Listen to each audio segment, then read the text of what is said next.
Não avisei, não.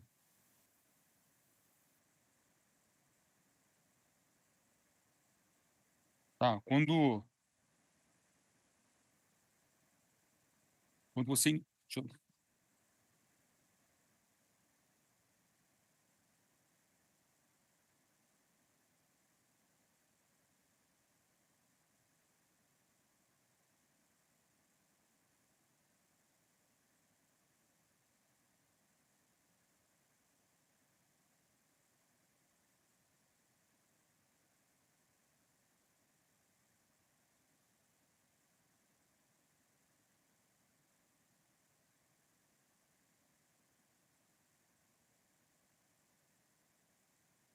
2.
Senhoras e senhores, bom dia.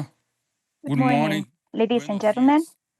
Sejam todos muito bem-vindos à Junta Welcome Interamericana everyone de to Defesa. the Inter-American Defense Sou o Board. capitão de mar e guerra Francis Cone, da Marinha do Captain Brasil, Francis e Coney atualmente from sirvo como Brazil. assessor da Divisão de Cooperação It's Hemisférica going to be able to desta talk junta. about hemispheric É com grande cooperation entusiasmo on this que board, and iniciamos with o quarto enthusiasm, seminário de segurança we marítima, start this fourth espaço seminar dedicado ao diálogo, of à maritime troca de security experiências e à to talk construção de about the soluções experiences conjuntas and diante de uma the das joint maiores solutions that we ameaças can à nossa implement segurança regional, for the threats that o we face narcotráfico marítimo. according Agradeço aos mais de region 9.000 inscritos e a todos que nos threats. acompanham ao vivo pelos Thank you canais to the people that da has GIS no enrolled and YouTube. the people that Esse have seminário joined us conta com a through tradução our different simultânea platforms of em IADB. português, We do have espanhol simultaneous e inglês, interpretation, permitindo que Portuguese, alcancemos Spanish, toda a English, so comunidade you can select the hemisférica language of de preference. forma inclusiva. So the whole hemispheric O nosso community, objetivo com esse seminário é inclusive, fortalecer a can compreensão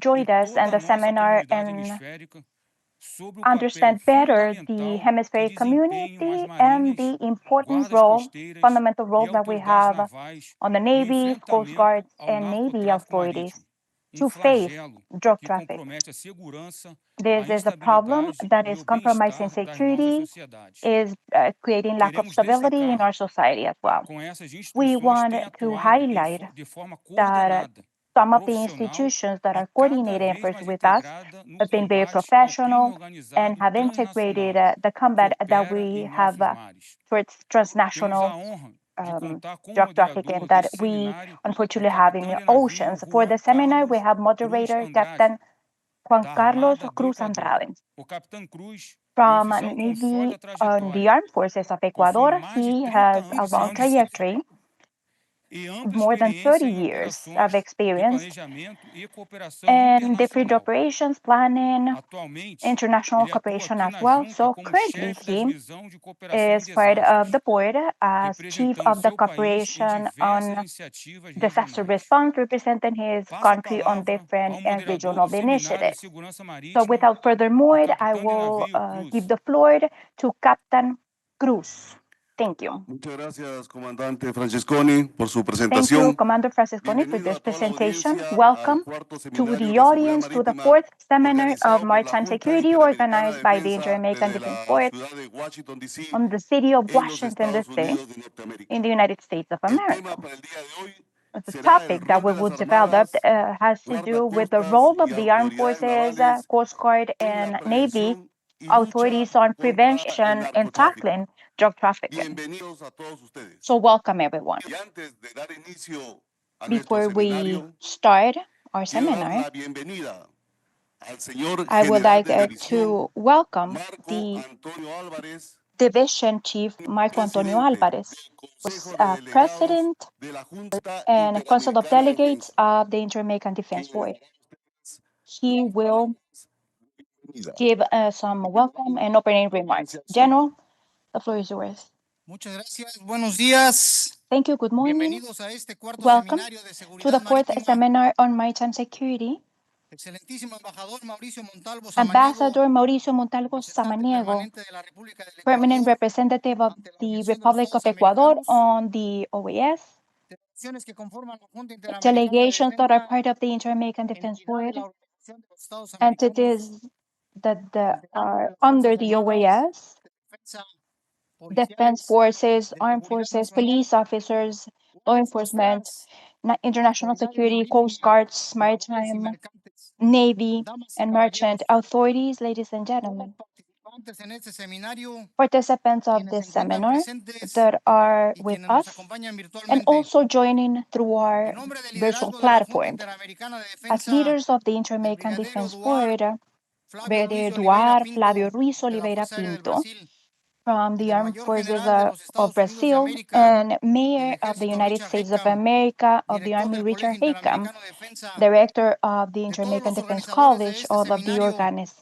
Es un honor y organization un privilegio leaders of the darles seminar. la más It's a cordial privilege for bienvenida us to a este welcome cuarto you foro de seguridad marítima, to the fourth el forum of cual maritime representa un security espacio that crucial de represents diálogo, an de amazing space for colaboración, dialogue, enfocado en un collaboration desafío que that trasciende is los focused on a océanos challenge that y is exigen beyond our respuestas oceans. multilaterales And we en need la bilateral prevención y responses for the detención prevention and de detection actividades ilícitas of en el illegal ámbito marítimo. activities on our Nos oceans. encontramos hoy aquí en Washington, D.C., en la Casa del We are Soldado, today on Washington, D.C., sede on de la Casa del Junta Soldado, Interamericana de Defensa, that is the reunidos por un headquarters of objetivo común, Inter-American como Defense Board, diariamente with lo a common hacemos, end, as we daily fortalecer do, nuestra capacidad to colectiva strengthen our para collective enfrentar capacity diversas to face amenazas different que threats socavan la seguridad, that la are estabilidad undermining y el stability, bienestar de nuestras naciones well-being of our hoy en nations, el security contexto of our marítimo. nations, now in the Las context actividades of our ilícitas oceans. transnacionales no conocen Illegal límites, transnational se activities adaptan, know no boundaries. evolucionan They y adapt, explotan las evolve, and vulnerabilidades exploit hoy vulnerabilities de nuestros vastos of océanos y de our nuestras oceans costas.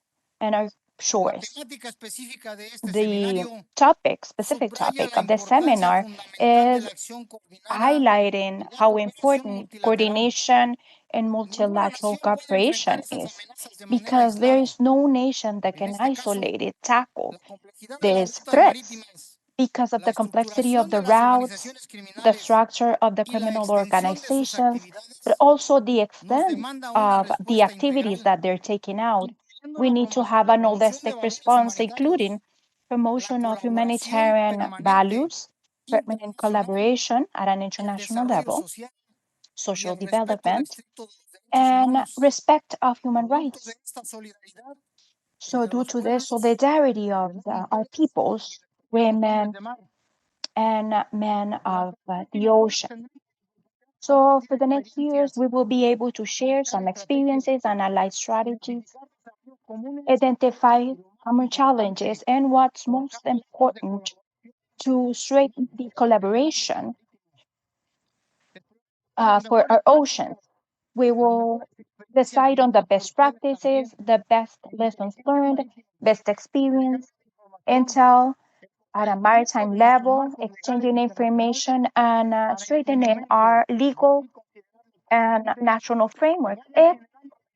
If needed, we can generate the mechanisms for simultaneous and joint efforts.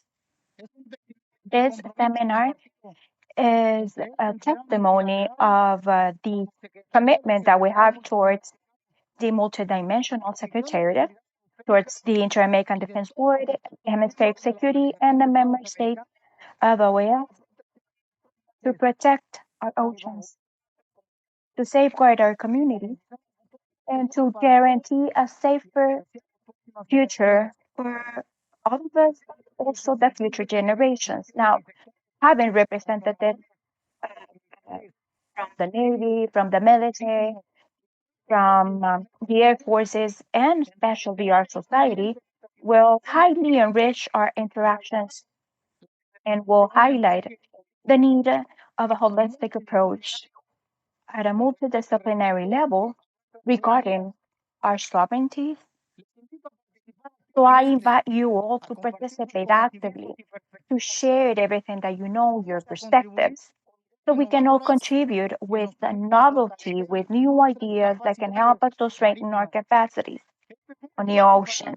Now, this is a space to build, to implement different mechanisms where multilateral environment is not only a word, but is the most important pillar of our success.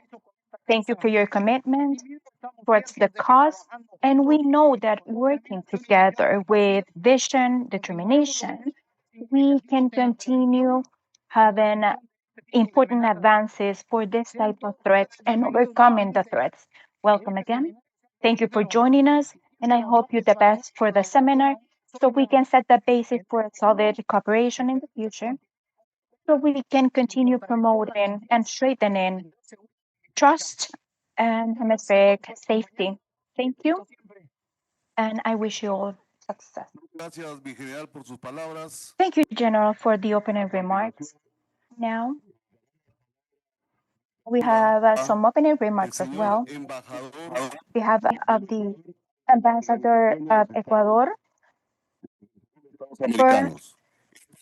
the OAS. So it's an honor for me to introduce Embajador Mauricio Montalvo, Ambassador Mauricio Montal, año diplomat from 1982. Ecuador since Cuya trayectoria ha estado 1982. marcada por su His trajectory has been always outstanding for the support of international cooperation throughout his career. He has been on different important positions on Ministry of Foreign Affairs, Subsecretary of Multilateral Affairs, Subsecretary of International Cooperation, and Minister of Foreign Affairs and Human Mobility in Ecuador. Ha representado al Ecuador ante He has importantes represented Ecuador abroad multilaterales in different como la important multilateral la UNESCO en París, organizations y such as actualmente ante la OEA. OAS, UN. Concurrente He para has Nueva been in Zelanda, Australia for en Derecho por la Australia, Universidad de Harvard, PhD. He is y Magister in jurisprudencia Harvard, por la Doctor in Pontificia Universidad Jurisprudence Católica de and Ecuador, Laws in the Catholic University Administración of Pública Ecuador, y Derecho and has a Master on Human Rights and Public Administration. Diplomática. Ha Apart sido from his asesor diplomatic career, presidencial, he has been an Mundial advisor for y the docente president, en consultant diversas of the World Bank, universidades en el Ecuador. and master Señor embajador, professor in different la audiencia es universities of suya. Ecuador. Bienvenido. Ambassador, the floor is yours. Welcome.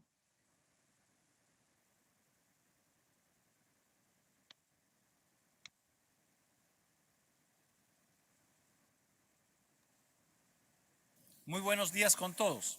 Es un honor para la misión Good morning. permanente del Ecuador ante la For OEA my permanent mission of Ecuador, it's to participate on the seminar and to highlight the important activities that we're carrying out towards maritime security. This is important on the interconnected world. This is a priority for Ecuador and a very sensible matter. Inter-American Defense Board, within the framework of OAS, has developed maritime security program to be able to have more hemispheric cooperation to improve and raise awareness and to have the according perspectives to face the threats that we have in our oceans. Now, we have three pillars that are fundamental to contribute on eight of our maritime spaces: application success up, the guide of good practices, and the seminar of maritime security. The delegation of Ecuador has the privilege to give the opening remarks of this important and constructive seminar. One of the most important is SACES app. And this is a technological key tool that is under the design to improve and raise awareness throughout the region.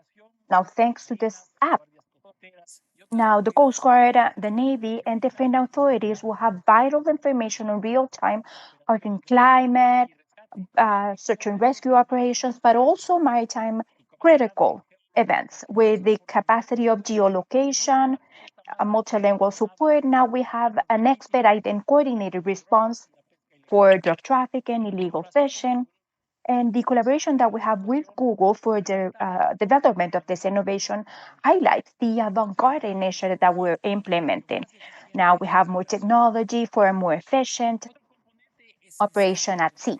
Now, something that is very important for a program, as I said, is the guideline of good practices. This is a common reference for the Navy forces in Latin America. This is based on the international cooperation, exchange of information, but also fostering different strategies to avoid illegal fishing, pirates, and trafficking. At the same time, we can approach cybersecurity that is crucial, maritime infrastructures, the use of technologies such as drones, satellites, and the development of joint capacities through different trainings that are specialized. Now, this holistic approach includes not only the operation on the countries, but also cohesion and common and collective efforts that we have to tackle these illegal activities. Now, this seminar is strategic at the operational level with expertise on Coast Guard navies and international organizations with the purpose of debating about innovation solutions that we can implement on our oceans. Since 2022, the seminar has become a vital space to exchange cooperation, information, and important to build alliances between the countries of OAS. Now, throughout the different visions and different experiences, we have seen significant advances through different workshops in 2022, focused on free navigation, cooperation among the countries. The second one was in 2023, talking about illegal fishing and how to tackle it. Talking about good practices and technologies. The third one on 2024, more than 2,700 participants of many countries, management and fiscal operations. And now 2025, we have even a bigger challenge, the role of the Navy and ocean authorities on prevention of drug trafficking. Now we want to strengthen the collaboration and we want to continue promoting an environment that is safer and with greater cooperation. Now the path is not easy, right? But with emerging technologies and good practices, we can achieve it. And I believe that this seminar is going to be a forum that is going to be inspiring and a starting point for the solutions that are more effective and that can make us have a safer future for our nations and communities. Consolidating the efforts of all the member countries, now we learn how to share the experiences and we're setting the basis for tomorrow where maritime security is going to be an amazing and important pillar of our region. Every strategy that we share, every alliance that we build is a step forward of a safer hemisphere and a prosperity that we can achieve together. We're stronger together, we advance better together. And with the resources, and now we can protect everything in the present, but as I said, for the future generations, as a tribute for a sustainable planet and the future of humanity. Thank you, and I wish you a lot of success for the seminar. Señor embajador, en nombre de la Junta On Interamericana de Defensa, behalf of the quedamos muy Inter-American agradecidos por Defense sus Board palabras de Ambassador, apertura. thank you for the A opening remarks. continuación, vamos a dar unas Now we are instrucciones going to have referente some a este administrative seminario. instructions regarding the Por seminar. favor, a toda la audiencia, So utilizar el please, chat the con audience, maybe respeto, you can sin use the emitir chat opiniones. respectfully Habrá without una personal sesión de opinions. preguntas y We will have respuestas a Q&A limitada por space tiempo. Las preguntas que no sean with time. respondidas The podrán questions ser that we cannot enviadas a answer través de can nuestro be canal sent YouTube through y our serán YouTube respondidas a channel través de correo electrónico. and will be answered through an Para email. toda la audiencia, cabe indicar que So tenemos for all the traducción en audience, español, I portugués e want inglés. to reinforce that we have Asimismo, este interpretation in evento English, será Spanish, grabado and y estará Portuguese. disponible en nuestro canal de This YouTube will be y redes recorded and sociales. will be Y available finalmente, through our se social emitirán networks los and certificados de YouTube channel. participación And a we cada will una de issue las personas certificates que of se hayan participation for inscrito each of para the este participants seminario. that have enrolled on the seminar.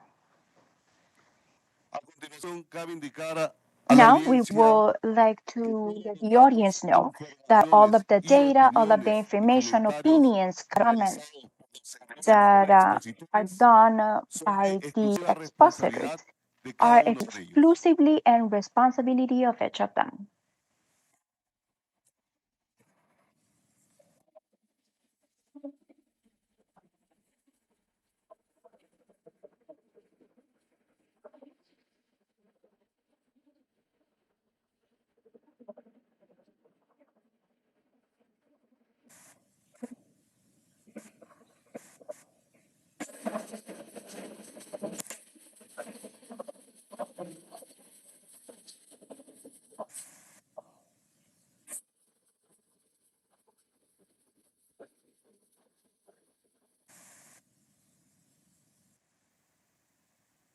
Nuevamente, un agradecimiento para toda nuestra And I would audiencia. like Cabe to indicar thank que all of our tenemos más audience. de We have 9,700 more than inscritos para este 907,000 seminario people enrolled on dentro the de seminar 52 países on en los 52 5 countries in continentes. total in the 5 A continents. continuación, voy a dar la Now, presentación a I nuestro primer will expositor en introduce our este first seminario. exposition, our first presentation on the seminar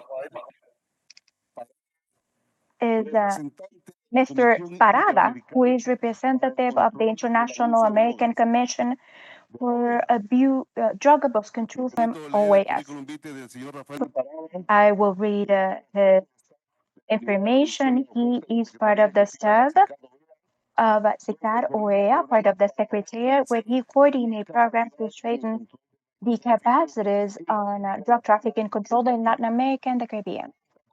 20 años de He has experiencia more en el than ámbito 20 years of experience con una internationally, licenciatura en Relaciones and he Internacionales is y Política Latinoamericana on the por la Universidad de George American, Latin Washington. American Police and the University Nacionales y of autoridades George nacionales Washington. en He has temas collaborated como with different law drogas ilícitas, enforcement on illegal inteligencia drug antidrogas, control, the recursos intel on químicos y anti-drug cooperación control, marítima. chemical precursors, Fue maritime analista en la Agencia de Seguridad organization and Nacional contribution. He y was miembro an de la analyst Fuerza as a Aérea de los member Estados of the Unidos. Air Forces of the United States supporting the EA Señor operation. Rafael Parada, la audiencia Rafael es Parada, suya. the audience Bienvenido. is more than happy to have you here. Thank you. Welcome.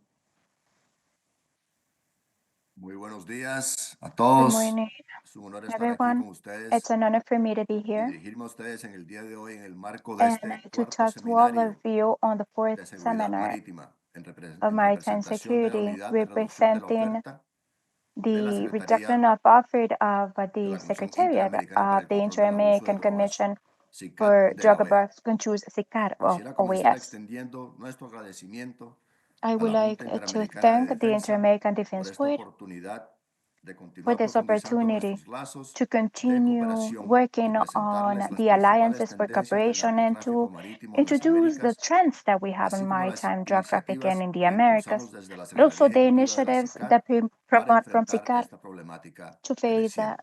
the threat that is La growing. unidad de reducción de la oferta tiene como objetivo The fortalecer las offer capacidades reduction de has los Estados the miembros de main la OEA para priority contrarrestar la of producción, strengthening the member fabricación, countries of OAS tráfico to y reduce comercialización ilícitas de drogas. manufacturing Este objetivo lo and llevamos a illegal cabo a trafficking of través de drugs and 4 áreas distribution. And programáticas: this is something that we do through different areas, inteligencia 4 policial areas antidrogas, actually. control de precursores Control químicos, of drugs, control control del of chemical narcotráfico marítimo, precursors, fluvial y control of drug portuario y trafficking on control the del oceans, narcotráfico ports, and por vía airports, aérea. and control of Como ustedes saben, el air narcotráfico drug es una trafficking. As you actividad know, this is an delictiva activity transnacional y that altamente is happening dinámica at que transnational involucra level. It's actores very y dynamic estructuras with different distribuidos a lo actors, largo de toda la cadena structures de that are suministro. throughout the El supply chain. narcotráfico por vía marítima ha Drug evolucionado trafficking on our rápidamente oceans en los has últimos quickly años, evolved during the last adaptándose years, con agilidad a los esfuerzos de adapting control y a with los cambios en even los after the mercados efforts of internacionales control de and the drogas. changes on the Hoy markets enfrentamos una at an amenaza international level. multifacética So now we que face a combina tecnología de punta, rutas multi-aesthetic, diversificadas y estructuras diversified criminales cada routes vez más and criminal sofisticadas. structures that are more and more En la sophisticated. actualidad, al menos el Nowadays, 80% de las at drogas least 80% producidas of the drugs ilícitamente en that la are región produced son on the transportadas region por vía illegally are marítima, transported lo que through our representa una oceans, grave amenaza para la seguridad representing a hemisférica. huge threat Nuestros for the océanos, ríos y hemisphere. lagos esenciales para el Our comercio y el desarrollo seas también son and our explotados por lakes are organizaciones essential criminales and con exploited fines by the ilícitos. criminal structures Uno de with los cambios illegal más ends. visibles Now, one que of hemos the observado ha most sido la important variedad de change that we have embarcaciones seen utilizadas is para the el number of narcotráfico por vía marítima, fluvial y ways that portuaria. they're using to Las drug lanchas traffic. rápidas siguen siendo las más comunes, Go fasts especialmente en el are the Caribe por most su common, velocidad, specifically facilidad de on the Caribbean, modificación y because they are practicidad easily para modified. el They are ágil very transporte de practical, carga and ilícita de una they embarcación a otra. transport Sin embargo, drugs from a preocupa ship to another especialmente el one. aumento de It's semisumergibles concerning how many autopropulsados, submarines that we algunos de have los cuales auto ya operan de propulsion manera that remota are y son operating capaces de remotely recorrer largas and are distancias able to sin go great reabastecerse, distances como es el without caso de needing embarcaciones to detectadas fuel entre Colombia y oil. Australia, We por have ejemplo. detected some in Colombia and Por otro Australia. lado, Los On buques the de other carga hand, comercial son the ampliamente ships that utilizados para are esconder drogas en widely used contenedores, to conceal sobre todo en drugs países in con puertos de containers, gran escala, specifically como in algunos que se ports that encuentran en are Panamá, as important Chile, as Panama, Perú, Chile, República Peru, Dominicana, entre otros. Dominican Republic, among Esto se others. hace por medio de Now, métodos this is cada vez something más that can be ingeniosos, done como el through camuflaje ingenious químico de drogas methods, sintéticas, o concealing incluso en synthetic alta mar, drugs donde through se ha chemical detectado que las precursors, organizaciones and criminales we have logran seen plantar that la carga criminal ilícita mientras structures el buque are comercial se putting encuentra en illegal marcha drugs on y ships sin that are necesidad de que se actually detenga. moving Para no without the need alertar for a the las ships to autoridades que stop. monitorean los sistemas de So identificación it's automática. very difficult for En the esto se suman authorities las to embarcaciones monitor this pesqueras type que of ocultan cargamentos situations. menores y sirven We de have apoyo illegal logístico, y también las fishing embarcaciones vessels that are recreativas logistically como yates supporting these y structures. catamaranes We have utilizados yachts incluso para that viajes are also used transatlánticos.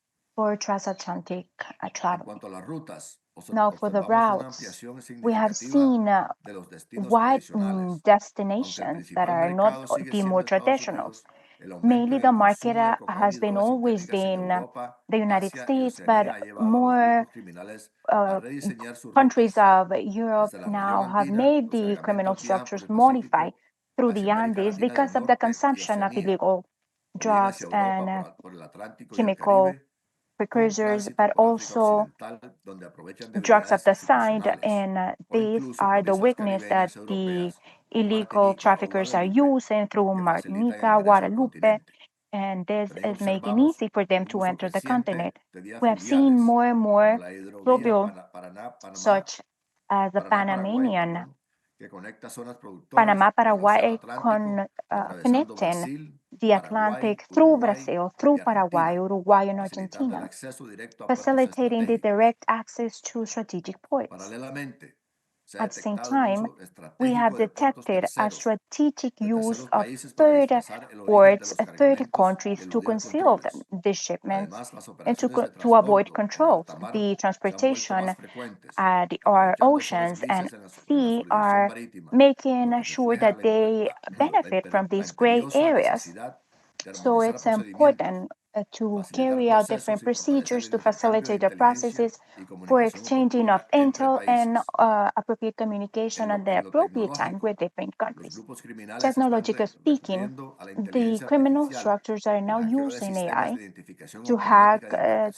systems of el diseño de rutas identifying of optimizadas vessels, para evitar creating interdicciones. better routes Esto to plantea avoid enormes interdictions. desafíos a las This capacidades de control create marítimo de huge los países. challenges for the control that we have in Frente our a este countries panorama, on our desde la oceans. CICAD Now, trabajamos de facing this forma situation, articulada con los from Estados CICAD, miembros we are para working fortalecer together las with the member capacidades states nacionales to strengthen y the national regionales mediante una capacities, estrategia but also integral at the basada regional en level through coordinación, capacitación holistic e strategy innovación. for innovation, En este sentido, training, algunas de las líneas de and trabajo improving prioritarias que all of the promovemos desde work lines CICAD that we have been en using materia from son CICAD las and siguientes. promoting from Primero, CICAD are the promover following. el First, intercambio de promoting información exchange y la of information implementación and de mejores implementation prácticas para el of control del best narcotráfico por practices vía marítima, fluvial y portuaria. to avoid the Nuestro principal situations of espacio drug para ello trafficking es in el Grupo de oceans. Expertos The sobre space that we Narcotráfico Marítimo have, de la CICAD, el cual the actúa como expertise that we foro have, are esférico acting para compartir experiencias, to share analizar experiences, tendencias, but also to identificar analyze buenas trends prácticas y and to diseñar estrategias identify the good conjuntas. practices and design Actualmente,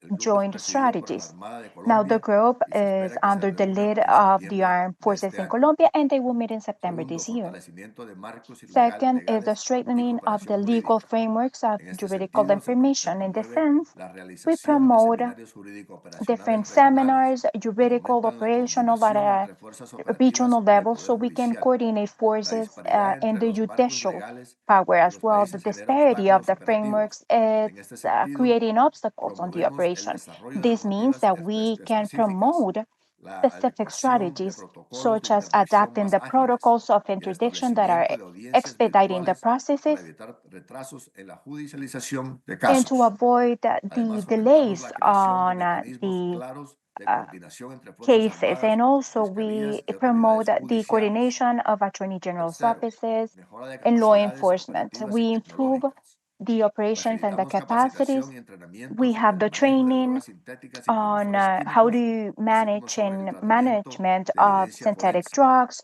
chemical También precursors, promovemos capacitaciones forensic sobre evidence, inteligencia marítima, tecnologías de intelligence detección, about análisis de detection riesgo y technologies, perfilamiento de analyzing the risk, contenedores and y profiling pasajeros. of the containers and Cuarto, passengers. promoción de operaciones conjuntas de interdicción.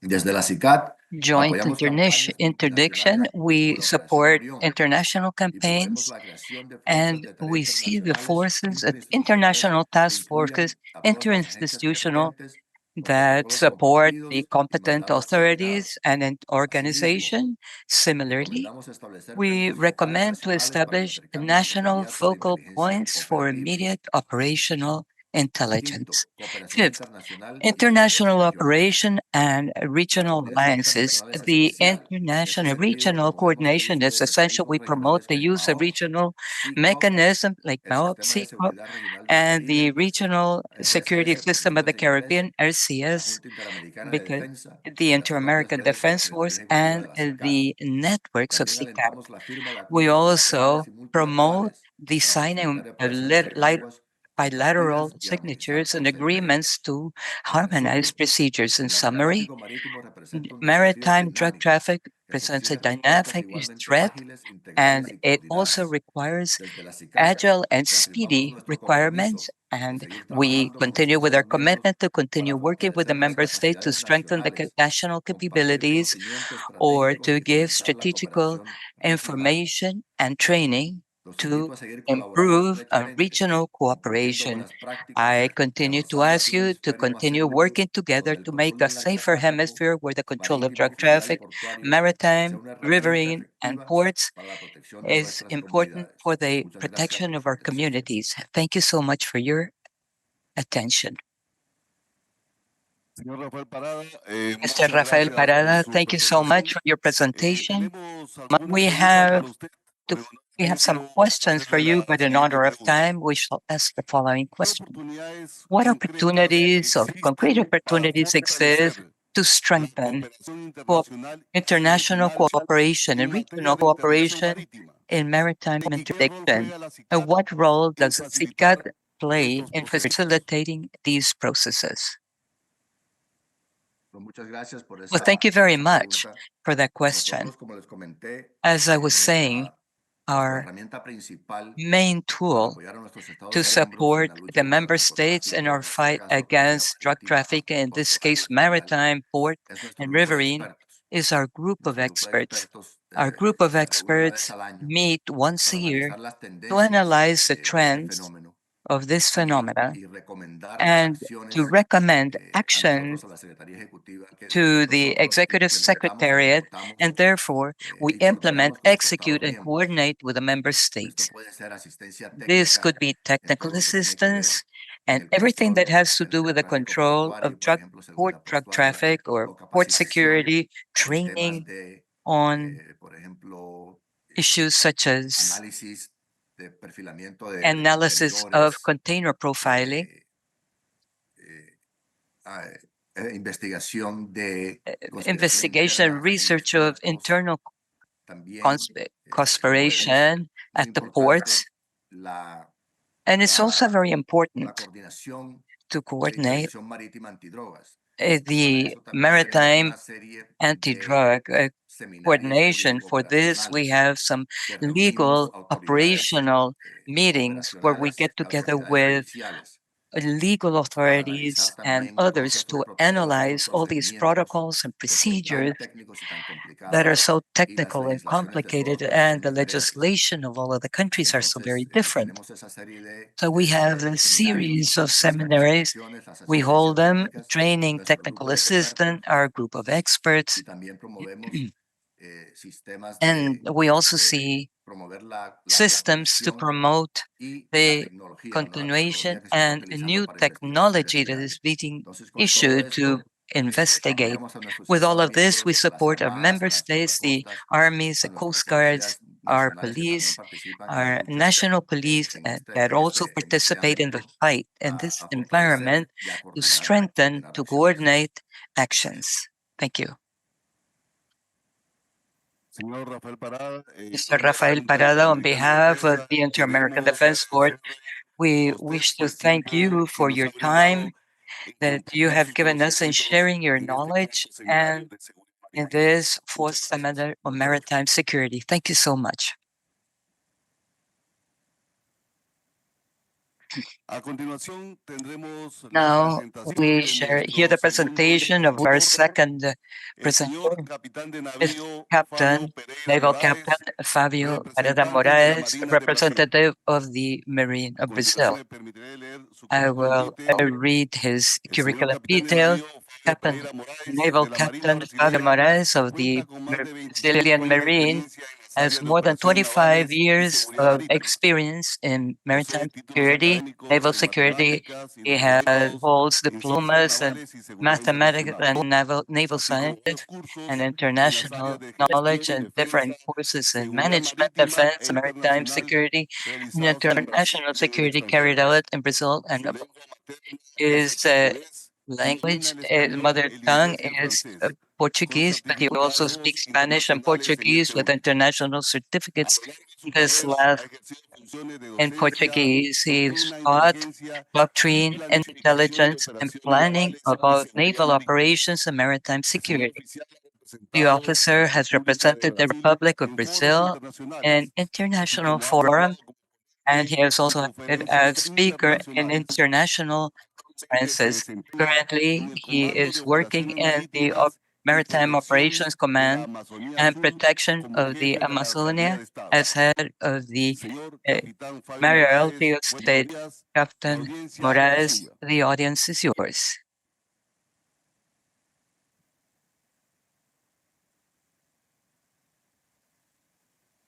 Obrigado, senhor moderador.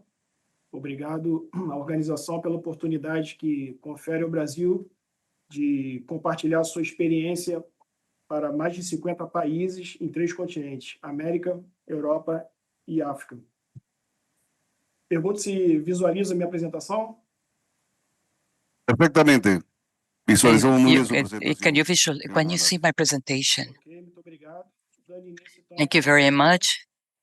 pretendo So we shall concluir start roteiro. with the presentation. Não poderia nunca, I would like to fazer follow uma this breve análise agenda, and after an introduction, I would like to refer to the academic area, which is our security sector, and the main academics are talking about this topic. I shall present a bit about this international part and domestic part so that you can all have an idea of the role of the Marine in the international context, going through the attributions of Marine and talking about the topic of this seminar.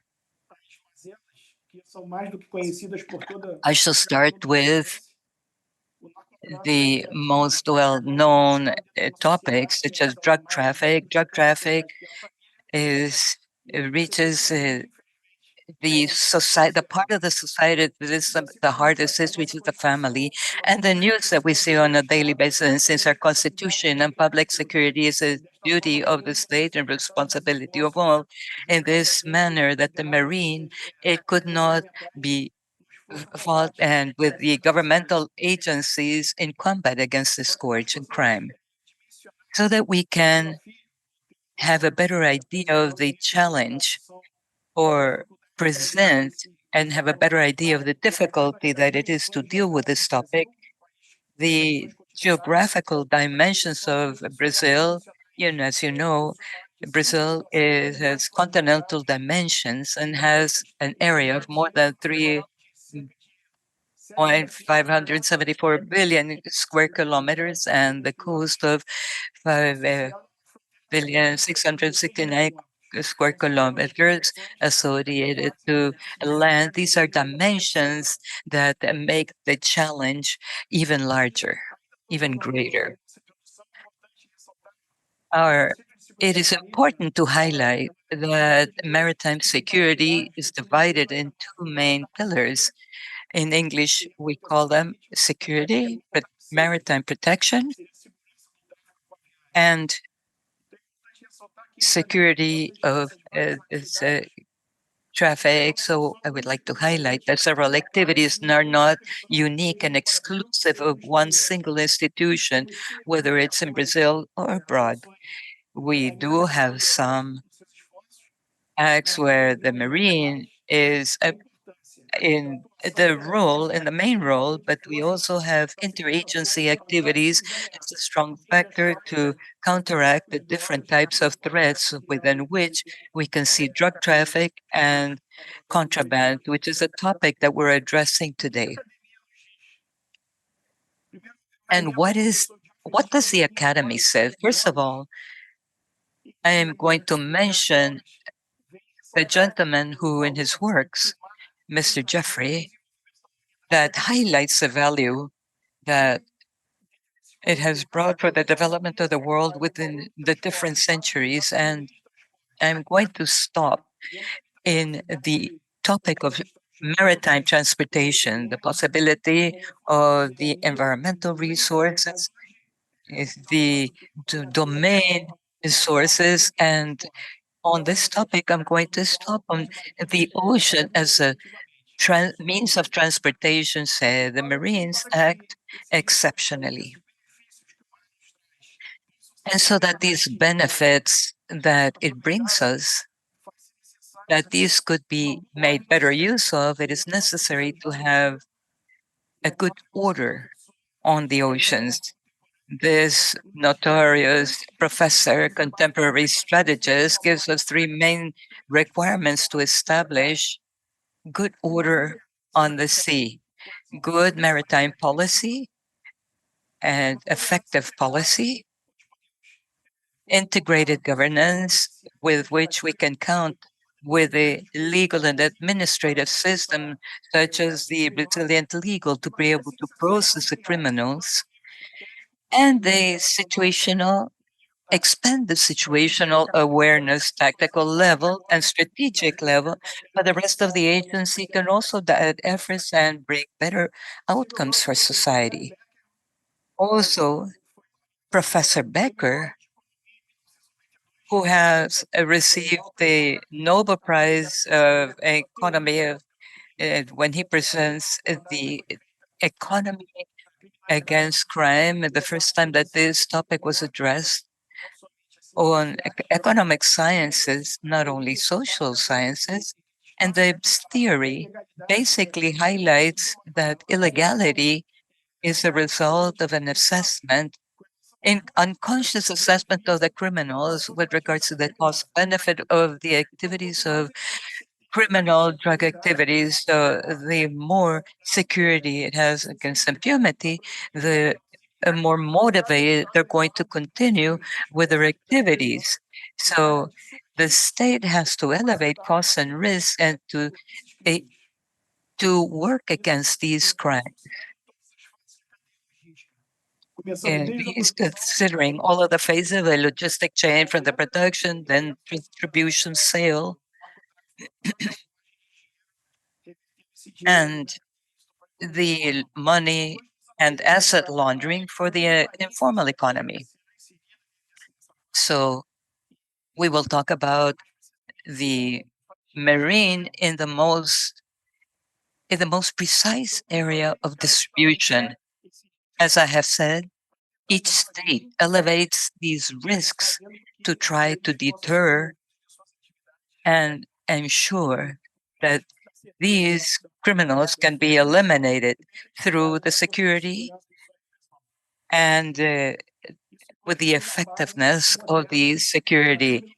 So the modern base of criminality that influences of the public policy of the previous decades, even closing the part of the academy so that the audience can have an idea of the complexity that translates in drug trafficking combat is the two important issues of Professor Khan of the U.S. Army War College that talks about the effect, the global effect that the pressure and expansion carries and verifies the capacity to adapt of the criminals with regards to the operations or the regions that have less pressure, it could be seen to the instances that I have commented of the dimensions of our territory, and even for other points of the distribution chain in accordance to the security forces. And the other effect that calls our attention to the complexity is the effect, the hydro effect, making a note of mythology when we don't have a head, they start growing into. So this analogy shows the capacity of regeneration of these groups, and it is only the elimination of the leadership is summarized precisely because of the large amount of people that are involved in these criminal activities. So the substitution needs to be immediate. So we're having a component of security, which is hybrid security, a policy that needs to be more amplified to other fields of security, such as a more holistic approach on this topic. And what we see when there's a cut of the hard security, which is the core of this presentation, within the international area would highlight mainly Article 108 of the Vienna Convention, that where the countries that should cooperate in the drug traffic operation. And this convention, 982, was complemented by the one that I'm presenting today, which is the Vienna Convention of 108 of 1988, which is known as the illicit traffic by sea, and is described as the repression of illegal traffic, drug traffic by sea, which is a topic of our convention. So I reinforce the part of the enforcement of security of the parties involved, and in a very didactic way, this repression occurs on the oceans, considering that our legal or legal issues, the sovereignty uh, decreases when we get further away from the continent. Therefore, is a perfect knowledge of the legislation of every maritime space so that we can understand how this activity is carried out, basically. So there having been a suspicion of traffic involved in drug traffic, it is a right of the state that requires to request from the state confirmation of its records. The boat of this country or not could be requested through assistance that the country needs to be support or requested via authorization. A different flag, the one of war, requesting information to confirm the record and then impose adequate measures as regards the issue that's going to be done that could be understood, the approach, inspection, and once confirmed the measures against the vessel and the persons, then the request for the procedures. uh, So we have to have highlight the authorization of the flag state so that the foreign vessel authorities can act. I also would like to highlight another important legislation is the port ISPS code after the 12th of September. On the ISPS code that has as the objective the protection of these areas, despite of not constituting drug traffic as the object of their code, they foresee certain threats between or within which the violation of cargo and others can be used for drug traffic as such. So it's important to know or have knowledge of this code to safeguard life on at sea. And it's chapter 11 in 2004. It was subject to an improvement. So how is Brazil in its in its legislation against drug traffic. So we have to note that our federal police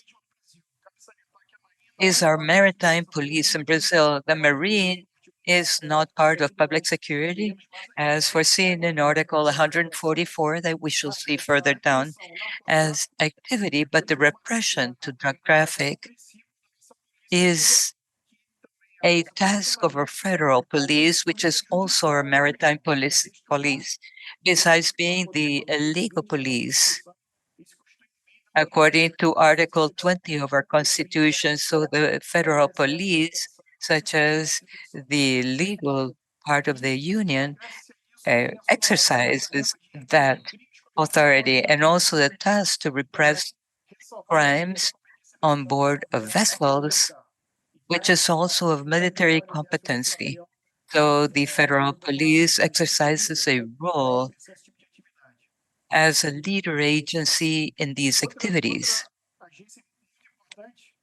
Another very important agency is, apart from the federal police, I would like to highlight the activities of finance.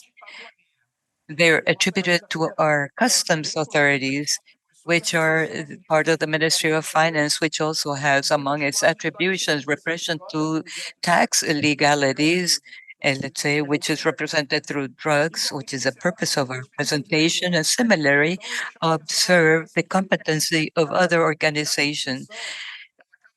Each institution ends up by having its own contribution and among other activities in accordance to what I had highlighted at the beginning. This interagency forces makes a difference. Similarly, it contributes with strategic information when we are acting between interagencies precisely to prevent, among other things, these practices of crimes such as the ones that we're talking about today. I would like to call your attention to these agencies and to important policies that have been granted in Brazil and that count with the effective participation of the Brazilian Marine. This is Supermas Inicial, and I start with the National Maritime Policy recruits, and one of the requirements that I mentioned at the beginning, that we have a policy, an effective maritime policy. This policy cannot only work for security, but it has to be multi-sectorial and needs to integrate several sectors. Let's say the holistic approach, so that the use of the sea is made in a more advantageous manner. Obviously, like any policy, it has different strategies, and it is divided in several situations, strategic situations, and different fields. As I mentioned earlier, the importance of this integrated policies have different dimensions. So we have the area of transportation and construction, and I also talk about the ocean resources and personnel and security, which is the main topic that we're addressing, where the Marine has most of the strategic activities or actions. At this time, it is being reformulated with an interministerial work group, which has been made and known by the condition of the Marine, but the coming together of different ministries and allied agencies has helped us much to build a more solid policy.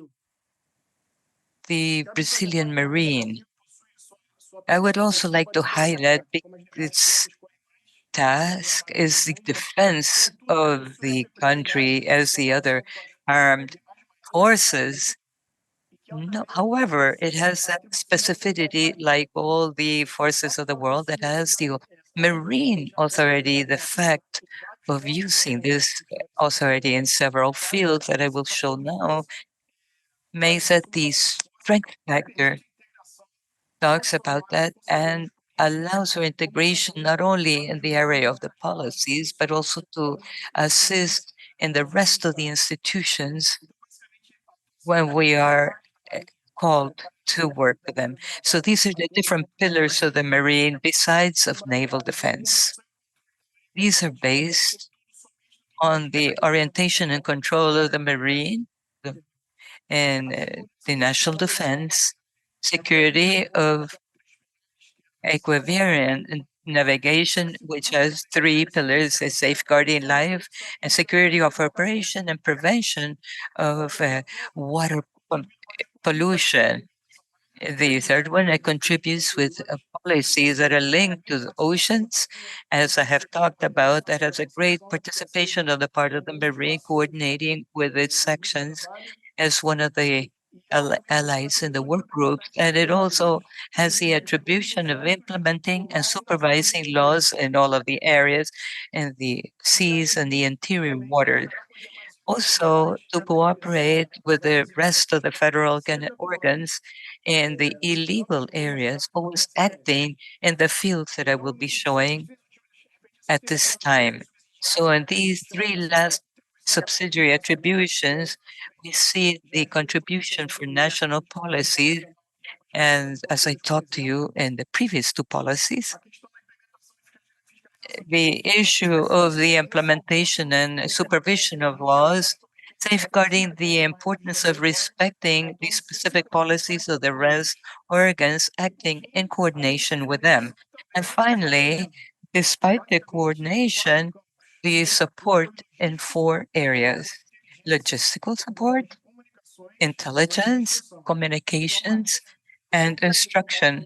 So the Marine and the drug traffic combat works as a support authority for the federal police that has attacked the repression, as also as finance that has a customs crimes or anything that has to do with customs crimes. Also, we have not only the Marine, but the rest of the force that always respect the competencies of the rest of specialized organizations. The activities in the monitoring areas, persons, vessels, and in flagrancy of crimes and other resources. And so how is this done? Remembering the requirements that Professor Jeffrey established, first of all, in parallel with the maritime awareness, the Marine, with its capacity of monitoring vessels at a global scale, allows for the support of the rest of the agency when these are requested. The bottom part, as I have mentioned, the national policies and now participating in the preparation of national border strategies, which is one of the main instruments of the national border strategy, which is under work.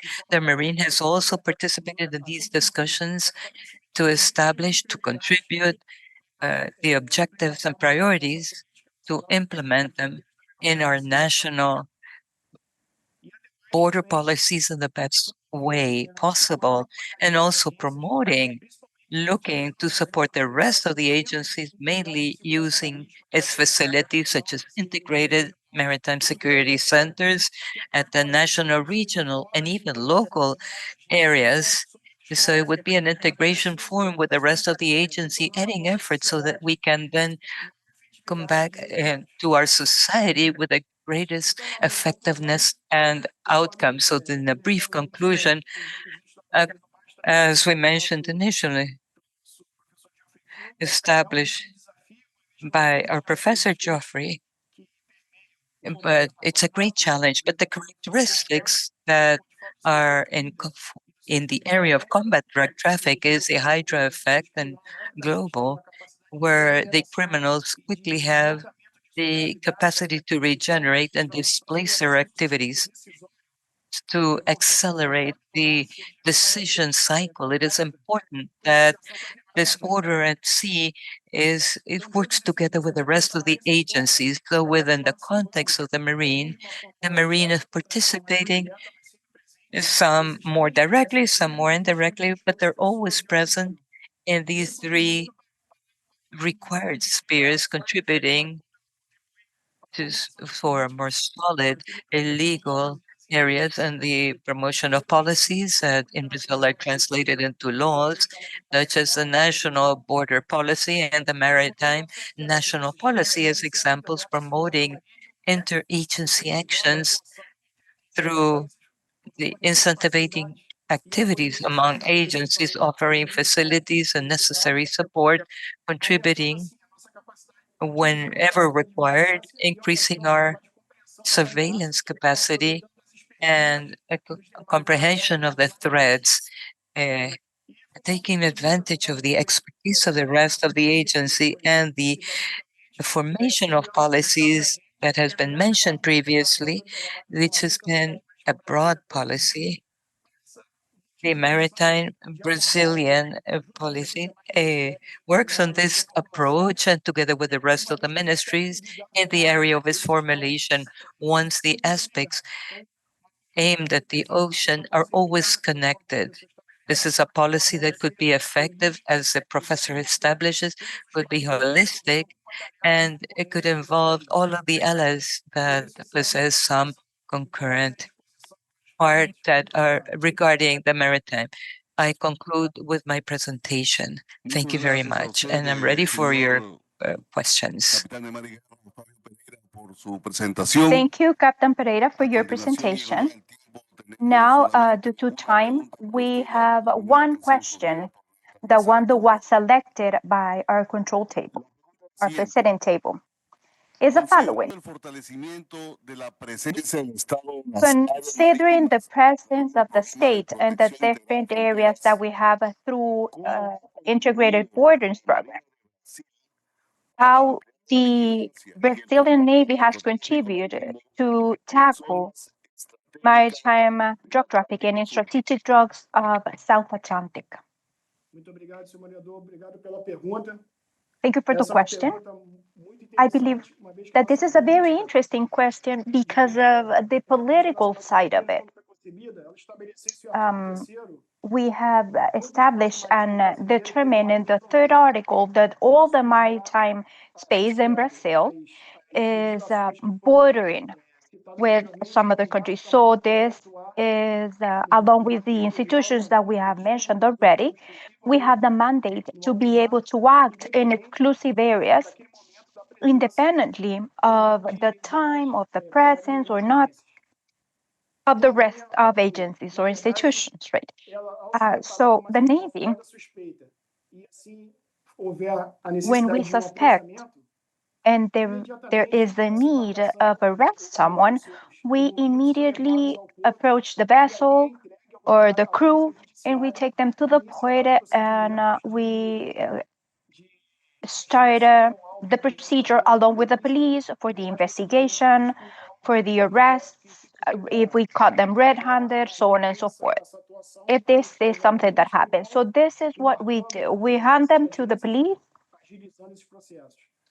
We work together with the agencies. We expedite the processes. Now, what's important is the capacity that we have on monitoring the oceans. This is essential to support the agencies.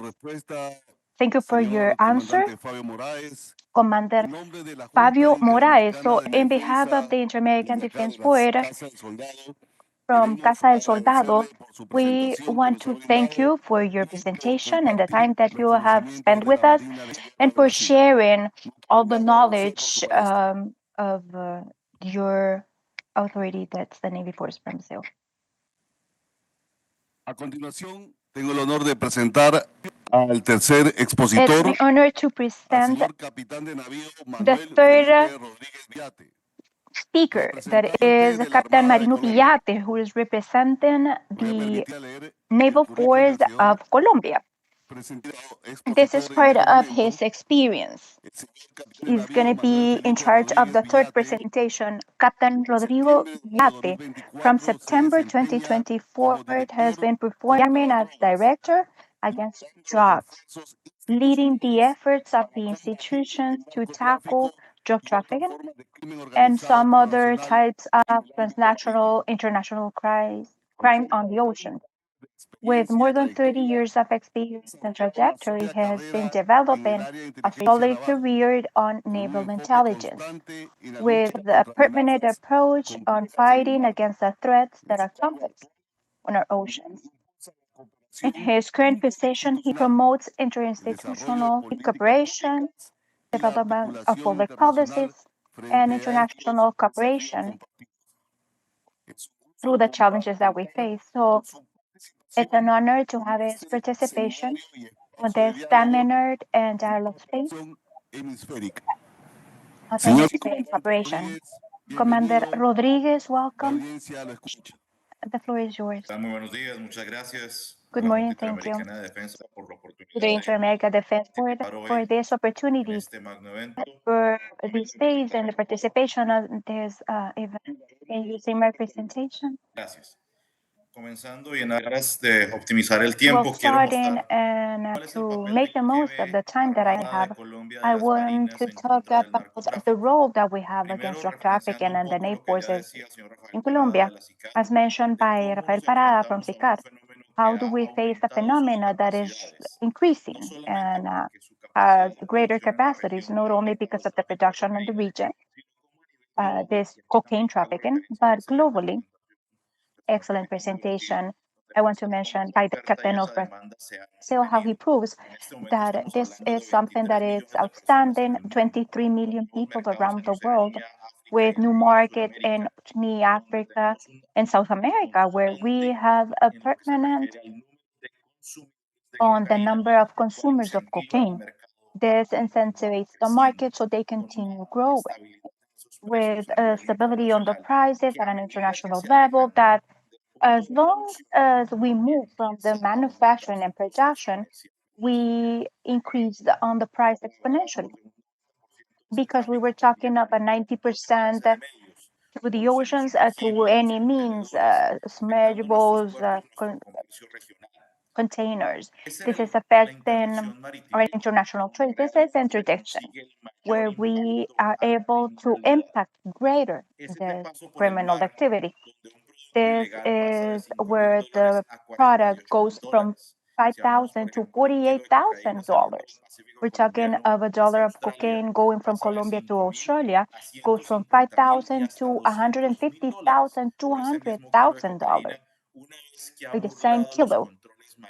When it is passed, the ports and airports and all of the authorities at the ocean, this is where we have the greater amount of illegal production, dissemination.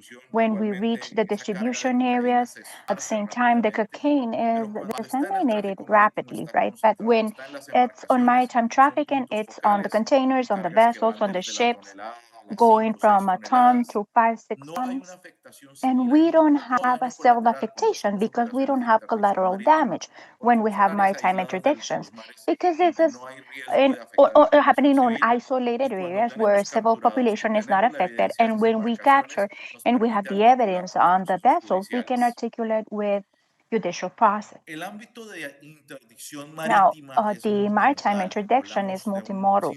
We're talking about a numerous actions that we have interdict on go fast under the case, not only on maritime, but also in the lakes or rivers such as Amazonas, Magdalena. We have go fast that are for touristic use, passengers movement, going through the submarines, as mentioned by Mr. Rafael Parada, reaching certain elements that are very autonomous that we have detected, containers as well, contamination and pollution of the vessels, of the normal trading goods that we have. And this is essential for our authorities. This is a criminal activity, and one of the main evolutions that we have had on the armed forces in Colombia was from our interagency campaign for 45 days on drug trafficking every 6 months to talk about a multinational strategy, Orion, facing the convergence of different criminal situations, right? We have drug trafficking on our oceans, but we have firearms trafficking, we have smuggling, that is done for the recuperation of the drug traffic, and we have illegal fish that is in one way or the other logistic way for the operation of the drug traffickers. In the previous month, we find a vessel with a ton of cocaine and 500,000 parts of sharks. So this is the same transportation but different crimes, environmental crimes, exploiting natural resources, flora, fauna, but also migrants. Not only migrants per se, but benefiting from the human mobility to benefit economically speaking, charging the transportation, the food, security, and using routes that are putting into risk the life of our citizens and the migrants. This is essential to guarantee for us. Now, in a network where we have invisible parts that are not easy to detect through the operation, we are clear that we can detect and capture and seize international transportation at sea, but our main objective should be to tackle the investors, the coordinators, the network of laundry of assets that are really behind the trafficking and benefiting from the illegal activities. A clear example is how the organization that is trafficking with cocaine from Colombia is sending resources through Europe, Asia, and in Asia, they have thousands and hundreds of boxes of cigarettes. So in Asia, 342,000 packs of cigarettes. And when they go back to our continent or by the south part, and this is something that is happening legal, that is formalized on this port, is distributed in our countries inclusively on the same vessels that are transporting cocaine. And we see the exponential benefit of $305,000 for this specific organization. So this business is becoming ever better for the criminal organizations. Unfortunately, and this is something that helped them to invest on technology. When we talk about the go fast submarines, they are seeing the international market. They are seeing everything that is happening in Ukraine. The conflict, and this is why they have conventional uh, weapons for war, but they try to do the same with submarines that are full of cocaine, using technologies of communication that are different from the ones that we know.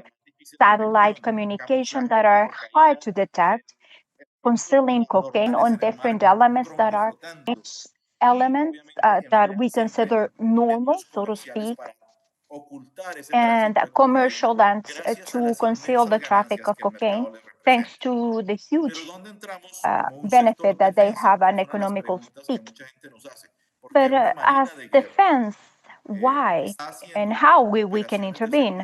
Why are we carrying out security operations? Why not only the police? Let me explain why these transnational groups are effective at the conception of a state.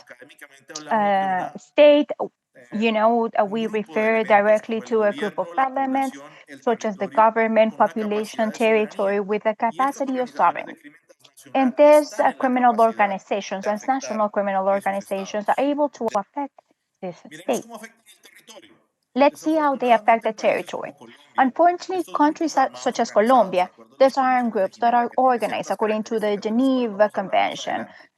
We will define certain characteristics in just a minute, but they are able to manage certain areas, mainly ports and airports, areas that are near the shore, to be able to have the illegal crops, labs, training facilities, storages of weapons, arms, firearms, drugs, in their own shipyards. And they are affecting the communities with recruitment and also extortion. Our population are now victims through kidnap terrorism, and they are used as human shields. They are instruments to block the operations of the military and the police. They are used as intelligence media. They are recruited and they start offering through a criminal governance. So this is why our states have it very hard to reach, and they have denominated this criminal governance. They give solutions to the population. Then this affects legality of our states, of our government. They are looking for different ways to benefit on the illegal operations. They affect democracy because of the investment of the resources, coercion, regional governance. Sometimes they don't want to take whole control of the state at certain critical areas that they need for the drug trafficking and the illegal activity. They also know how the state works. They offered schools and benefits and security with a pseudo charge of the taxes, and this is affecting the constitutional order of the state, and this is affecting defense of the nation. So for us in Colombia, the organized armed groups needs to comply with certain requirements so the public force can act against them completely. Right. For the economies, for the trafficking, they should be defined on an international conflict, and they have certain command control that we can detect that they're responsible of managing the territory, and they are criminals on certain geographical areas.